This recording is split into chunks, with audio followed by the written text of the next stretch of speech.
ನಮಸ್ತೆ ಸ್ನೇಹಿತರೆ, welcome to ಜೆಚ್ info centre. ಸ್ನೇಹಿತರೆ, ದೇಶದ ಅತ್ಯಂತ ಪ್ರತಿಷ್ಠಿತ ಬ್ಯಾಂಕ್ ಆಗಿರುವ ರಿಸರ್ವ್ ಬ್ಯಾಂಕ್ ಆಫ್ ಇಂಡಿಯಾ 2026ರ ಈ ಅಸಿಸ್ಟೆಂಟ್ ನೇಮಕಾತಿಯ ಕುರಿತು ಸಂಪೂರ್ಣ ಮಾಹಿತಿಯನ್ನು ತಿಳಿದುಕೊಳ್ಳೋಣ. ಅಂದರೆ ಎಲ್ಲೆಲ್ಲಿ ಎಷ್ಟೆಷ್ಟು ಹುದ್ದೆಗಳು, ಯಾವ ಹುದ್ದೆಗಳು, ಅರ್ಹತೆಗಳೇನು, ವಯೋಮಿತಿ ಎಷ್ಟು, ಪರೀಕ್ಷಾ ವಿಧಾನ ಹೇಗಿರುತ್ತೆ, ಅರ್ಜಿ ಸಲ್ಲಿಸುವಂಥ ದಾಖಲೆಗಳು ಏನು ಬೇಕು, ಪ್ರಮುಖ ದಿನಾಂಕಗಳೇನು ಮತ್ತು ಹೇಗೆ ಅರ್ಜಿ ಸಲ್ಲಿಸಬೇಕು ಎನ್ನುವಂತಹ ಈ ಸಂಪೂರ್ಣ ಮಾಹಿತಿಯನ್ನು ಈ ವಿಡಿಯೋದಲ್ಲಿ ತಿಳಿದುಕೊಡ್ತೀವಿ. ಸೊ ಅದಕ್ಕಾಗಿ ಈ ವಿಡಿಯೋನ ನೀವು ಎಲ್ಲೂ ಕೂಡ ಸ್ಕಿಪ್ ಮಾಡದೆ ಕೊನೆಯವರೆಗೂ ನೋಡಿ. ಹಾಗೆ ನಮ್ಮ ಚಾನಲ್ನ ಸಬ್ಸ್ಕ್ರೈಬ್ ಮಾಡೋದನ್ನ ಮರಿದೆ ಸಬ್ಸ್ಕ್ರೈಬ್ ಮಾಡಿ.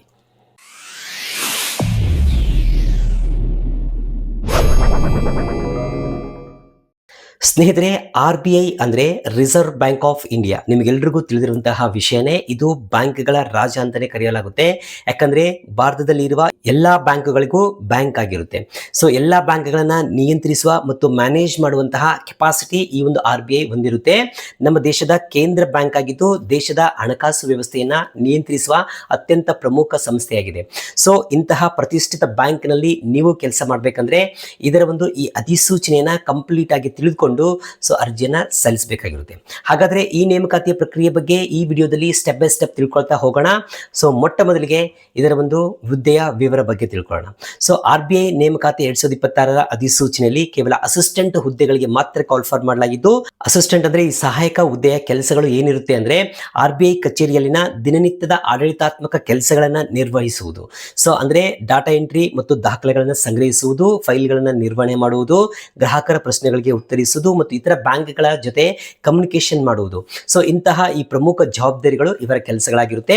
ಸೊ ಇದರ ಪ್ರಮುಖ ಅರ್ಹತೆಗಳೇನು ಅನ್ನೋದ್ರ ಬಗ್ಗೆ ತಿಳಿಯೋದಾದ್ರೆ, ಸೊ ಭಾರತ ದೇಶದ ಕಾಯಂ ನಿವಾಸಿಯಾಗಿರಬೇಕು, ಮಾನ್ಯತೆ ಪಡೆದ ಯಾವುದೇ ವಿಶ್ವವಿದ್ಯಾಲಯದಿಂದ ಪದವಿಯನ್ನು ಪೂರ್ಣಗೊಳಿಸಿರಬೇಕು, SC ST ಮತ್ತು PWBD ವಿದ್ಯಾರ್ಥಿಗಳು ಪದವಿಯನ್ನು ಜಸ್ಟ್ ಪಾಸ್ ಆಗಿದ್ರೆ ಸಾಕು, OBC ಮತ್ತು ಜನರಲ್ ವಿದ್ಯಾರ್ಥಿಗಳು ಪದವಿಯಲ್ಲಿ 50% ಅಂಕಗಳನ್ನು ಪಡೆದುಕೊಂಡಿರಬೇಕು, ಕಡ್ಡಾಯವಾಗಿ ಕಂಪ್ಯೂಟರ್ ಜ್ಞಾನವನ್ನು ಹೊಂದಿರಬೇಕು, ಅರ್ಜಿ ಸಲ್ಲಿಸುವ ಸ್ಥಳದ ಸ್ಥಳೀಯ ಭಾಷೆಯನ್ನು ಓದಲು, ಬರೆಯಲು ಮತ್ತು ಮಾತನಾಡಲು ಕಲಿತಿರಬೇಕು.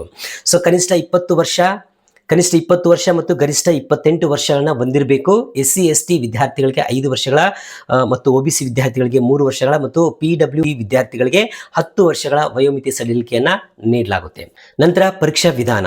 ಸೊ ಇನ್ನು ಅರ್ಜಿ ಸಲ್ಲಿಸುವಂತಹ ಅಭ್ಯರ್ಥಿಗಳಿಗೆ ಯಾವ ರೀತಿ ಎಕ್ಸಾಮ್ನ ಕಂಡಕ್ಟ್ ಮಾಡಲಾಗುತ್ತೆ ಅಂದರೆ, ಮೊದಲು ಪ್ರಿಲಿಮ್ಸ್ ಎಕ್ಸಾಮ್ನ ಕಂಡಕ್ಟ್ ಮಾಡಲಾಗುತ್ತೆ. ಇದರಲ್ಲಿ ಇಂಗ್ಲಿಷ್ ಲ್ಯಾಂಗ್ವೇಜ್ ಬಗ್ಗೆ, ನ್ಯೂಮರಿಯಲ್ ಎಬಿಲಿಟಿ ಬಗ್ಗೆ, ರೀಸನಿಂಗ್ ಎಬಿಲಿಟಿ ಬಗ್ಗೆ ಸಂಬಂಧಿಸಿದಂತೆ ಒಟ್ಟು 100 ಅಂಕಗಳಿಗೆ 100 ಪ್ರಶ್ನೆಗಳನ್ನು ಕೊಡಲಾಗುತ್ತೆ. ಸೊ ಇನ್ನು ಮೇನ್ಸ್ ಎಕ್ಸಾಮ್ನಲ್ಲಿ ಇದರಲ್ಲಿ reasoning, English, numerical ability, general awareness, computer ನಾಲೆಜ್ಗೆ ಸಂಬಂಧಿಸಿದಂತೆ ಒಟ್ಟು 200 ಅಂಕಗಳ ಪ್ರಶ್ನೆ ಪತ್ರಿಕೆಯನ್ನು ಕೊಡಲಾಗುತ್ತೆ. ಸೊ ಮೂರನೇದಾಗಿ ಲ್ಯಾಂಗ್ವೇಜ್ ಎಫಿಷಿಯನ್ಸಿ ಟೆಸ್ಟ್ ಅಂದರೆ ಭಾಷೆಯ ಬಗ್ಗೆ ಪರೀಕ್ಷೆಯನ್ನು ನಡೆಸಲಾಗುತ್ತೆ. ಸೊ ಈ ರೀತಿಯಾಗಿ 3 ಹಂತಗಳಲ್ಲಿ ಎಕ್ಸಾಮ್ ಪ್ಯಾಟರ್ನ್ ನಡೆಸಿ ಆಯ್ಕೆ ಮಾಡಿಕೊಳ್ಳಲಾಗುತ್ತೆ. ಪ್ರಮುಖ ದಾಖಲೆಗಳು. ಸೊ ಈ ಒಂದು ನೇಮಕಾತಿಗೆ ಅರ್ಜಿ ಸಲ್ಲಿಸಬೇಕು ಅಂದರೆ ಯಾವ ಯಾವ ದಾಖಲೆಗಳ ಅವಶ್ಯಕತೆ ಇರುತ್ತೆ ಅನ್ನೋದನ್ನ ನೋಡೋಣ.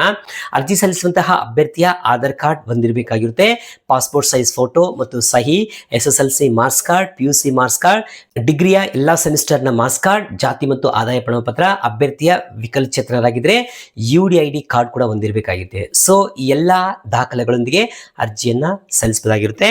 ಇನ್ನು ವೇತನ ಶ್ರೇಣಿ. ಈ RBI ಅಸಿಸ್ಟೆಂಟ್ ಹುದ್ದೆಗೆ ನೇಮಕಗೊಂಡ ಅಭ್ಯರ್ಥಿಗಳಿಗೆ ತಿಂಗಳಿಗೆ 29,000 ರೂಪಾಯಿಗಳ ತಿಂಗಳ ವೇತನವನ್ನು ನೀಡಲಾಗುತ್ತಿದ್ದು, ಇದರ ಜೊತೆಗೆ TA, DA, HRA, CT allowances ಸೇರಿ ಸುಮಾರು 58,000 ರೂಪಾಯಿಗಳವರೆಗೆ ಸೊ ತಿಂಗಳ ವೇತನ ನೀಡಬಹುದು ಎಂದು ಅಂದಾಜಿಸಲಾಗುತ್ತೆ. ಸೊ ಪ್ರಮುಖ ದಿನಾಂಕಗಳು. ಈ ಅಧಿಸೂಚನೆಯಲ್ಲಿ ಹೊರಡಿಸಿರುವ ಪ್ರಮುಖ ದಿನಾಂಕಗಳು ಯಾವ್ಯಾವಂದ್ರೆ, ಅರ್ಜಿ ಸಲ್ಲಿಸಲು ಪ್ರಾರಂಭವಾಗಿದ್ದ ದಿನಾಂಕ ಫೆಬ್ರವರಿ 16, 2026. ಇನ್ನು ಅರ್ಜಿ ಸಲ್ಲಿಸಲು ಕೊನೆಯ ದಿನಾಂಕ ಮಾರ್ಚ್ 8, 2026.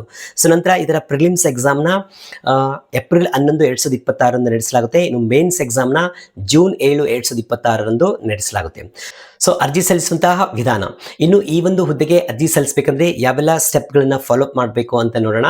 ಮೊದಲು ಇದರ ಆಫೀಷಿಯಲ್ ವೆಬ್ಸೈಟ್ ಅಂತ www.rbi.org.in ಗೆ ಭೇಟಿ ನೀಡಿ, ಅಥವಾ ಇದರ ಒಂದು ಅಪ್ಲಿಕೇಶನ್ ಡೈರೆಕ್ಟ್ ಲಿಂಕ್ನ ಡಿಸ್ಕ್ರಿಪ್ಷನ್ ಕೊಟ್ಟಿರ್ತೀವಿ. ಆ ಒಂದು ಲಿಂಕ್ನ ಕ್ಲಿಕ್ ಮಾಡಿಕೊಂಡು ಡೈರೆಕ್ಟ್ ಈ ರೀತಿ ಒಂದು ಅಪ್ಲಿಕೇಶನ್ ಓಪನ್ ಮಾಡ್ಕೊಳ್ಬಹುದು.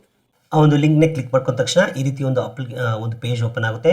ಸೊ ಇಲ್ಲಿ ನಿಮಗೆ requirement for the post of assistant ಬಗ್ಗೆ ನಿಮಗೆ ಒಂದು ಡೀಟೇಲ್ಸ್ ಬಗ್ಗೆ ಕೊಟ್ಟಿರ್ತಾರೆ. ಅಂದರೆ ಅಪ್ಲಿಕೇಶನ್ ಸಲ್ಲಿಸುವಂತಹ ಒಂದು ದಿನಾಂಕ ಮತ್ತು ಕೊನೆಯ ದಿನಾಂಕ ಮತ್ತು ಫೀ ಪೇಮೆಂಟ್ ಮಾಡುವಂಥ ದಿನಾಂಕದ ಬಗ್ಗೆ ಡೀಟೇಲ್ ಕೊಟ್ಟಿರ್ತಾನೆ. ಇದನ್ನು ನೋಡಿಕೊಂಡು ಸೊ ಪಕ್ಕದಲ್ಲಿ ಇಲ್ಲಿ click here for new registration ಮತ್ತು ಲಾಗಿನ್ ಮೇಲೆ ಲಾಗಿನ್ ಅಂತ ಹೇಳೋ ಆಪ್ಷನ್ ಇರುತ್ತೆ.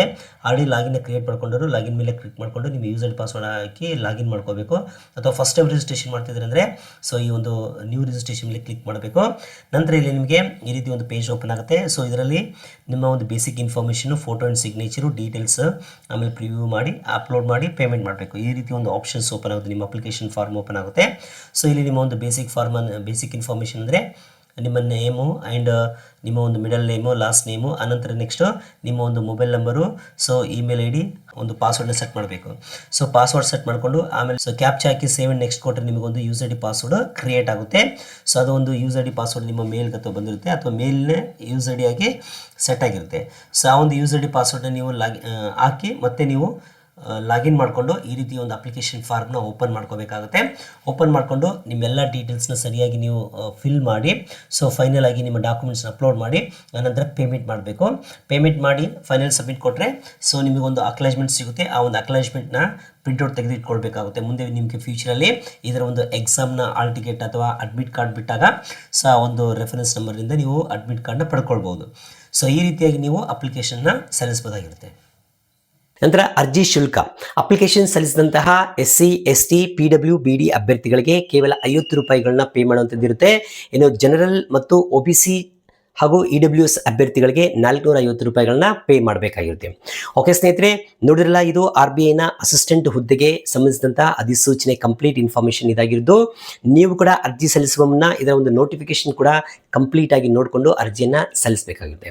ಸೊ ಇಂತಹ ಇನ್ನು ಹೆಚ್ಚಿನ ಮಾಹಿತಿಗಳಿಗಾಗಿ ನಮ್ಮ ಚಾನಲ್ನ ಸಬ್ಸ್ಕ್ರೈಬ್ ಮಾಡ್ಕೊಳ್ಳಿ. ಈ ವಿಡಿಯೋ ನಿಮಗೆ ಇಷ್ಟವಾದರೆ ಲೈಕ್ ಮಾಡಿ, ಕಮೆಂಟ್ ಮಾಡಿ ಮತ್ತು ನಿಮ್ಮ ಫ್ರೆಂಡ್ಸು, ಫ್ಯಾಮಿಲಿ ಹಾಗೂ ರಿಲೇಟಿವ್ಸ್ಗೆ ಶೇರ್ ಮಾಡಿ. ಮತ್ತಷ್ಟು ಉಪಯುಕ್ತ ಮಾಹಿತಿಗಳ ಜೊತೆ ಮುಂದಿನ ವಿಡಿಯೋದಲ್ಲಿ ಮತ್ತೆ ಸಿಗೋಣ. ಧನ್ಯವಾದಗಳು.